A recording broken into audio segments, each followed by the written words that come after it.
Ya, review dari pergerakan harga komoditas di 2022, proyeksi dan juga proyeksi di 2023, di mana harganya akan cenderung melandai dan tidak sesignifikan kenaikan seperti yang terjadi pada tahun ini dan semoga bisa menjadi salah satu referensi untuk Anda. Dari topik pilihan kita ke informasi emiten pilihan dari konsumer, misalnya ada Unilever, di mana di tengah pelemahan indeks harga saham gabungan, Unilever hari ini justru mengalami penguatan atau bergerak di zona hijau. Di mana emiten konsumer PT Unilever Indonesia Tbk atau UNVR tahun ini sahamnya bangkit setelah sekian lama terkoreksi cukup dalam. Sejak awal tahun, saham Unilever ini tumbuh hingga 16%. Bagaimana proyeksi dan tantangan Unilever ke depan di tengah kenaikan harga bahan baku dan potensi kenaikan inflasi dan suku bunga acuan Bank Indonesia? Mari kita simak informasi selengkapnya dalam tayangan berikut ini. Sejak awal tahun, saham PT Unilever Indonesia Tbk sudah tumbuh hingga 16%. Posisi penguatan saham PT Unilever Indonesia Tbk melebihi performa impresif indeks harga saham gabungan yang mampu tumbuh 8,52%. Selain itu, performa saham UNVR juga lebih baik dari indeks LQ45, yang mana Unilever juga menjadi salah satu konstituennya. UNVR merupakan salah satu saham yang menarik perhatian investor asing dengan aksi beli bersih di seluruh pasar selama 5 bulan terakhir mencapai 886,90 miliar rupiah. Kenaikan saham ini terjadi meskipun laba per saham Unilever Indonesia terus tertekan dari Rp239 per saham di 2018 menjadi Rp151 per saham di 2021, turun nyaris 20% dari tahun sebelumnya. Di sisi lain, berdasarkan data kinerja di lantai bursa, saham UNVR tetap terus dalam tren menurun. Sejak menyentuh level tertinggi di Rp11.180 per saham pada 29 Desember 2017, saham UNVR sudah turun dalam 62% hingga awal tahun ini, atau kehilangan nyaris 2/3 kapitalisasi pasarnya sebelum mampu naik signifikan sejak akhir April tahun ini.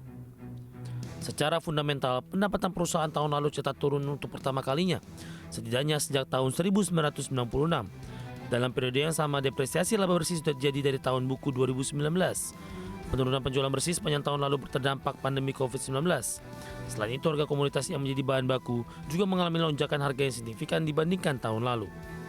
Pada tahun ini, kenaikan saham UNVR tampaknya dipengaruhi oleh kondisi makroekonomi yang semakin panas di tengah kenaikan inflasi dan kenaikan suku bunga acuan Bank Indonesia. UNVR yang masuk dalam sektor consumer non-cyclical dinilai menjadi salah satu yang diuntungkan jika ekonomi berada di lingkungan suku bunga tinggi. Hal ini karena secara historis, sektor tersebut selalu mengungguli pasar ketika kondisi ekonomi melemah. Berbagai sumber ada di channel.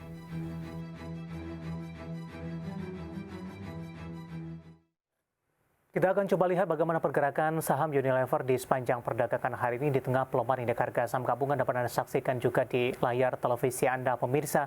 Kita ke grafis yang pertama, intraday tradingnya di sepanjang perdagangan hari ini dibuka di sesi pertama pada pagi tadi di 4.720, pada pukul 10 malam penguatan di 4.730 dan di level yang sama di penutupan sesi pertama di perdagangan pada siang tadi. Kemudian di pembukaan sesi kedua penguatan terus berlanjut untuk Unilever dan berada di level 4.740. Kami akan sampaikan bagaimana posisi penutupan Unilever di sesi kedua hari ini menguat di atas 1%, tepatnya di 1,06% dan ditutup di level 4.770 di tengah pelemahan indeks harga saham gabungan. Di sepanjang perdagangan hari ini, Unilever sempat menyentuh ke level terendahnya di 4.700 dan menyentuh ke level tertingginya di 4.780.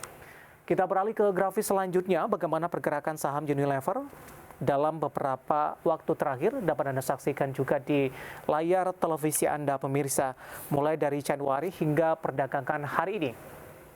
Ya, ke grafis selanjutnya, pergerakan saham Unilever mulai dari Januari di 4.310 pemirsa, kemudian di Februari di 4.050, kemudian di Maret ini untuk pergerakan saham Unilever di 3.680, kemudian di 3.620, 410, dan 470. Nah, bagaimana dari sisi valuasi dapat Anda saksikan juga di layar televisi Anda dari posisi PER-nya ada di kisaran 22.32 kali, PSR-nya di 4.16 kali, PBV-nya 28.27 kali, dan PCFR-nya ada di kisaran 25.44 kali. Kombinasi secara fundamental dan teknikal dan semoga bisa menjadi salah satu referensi untuk Anda.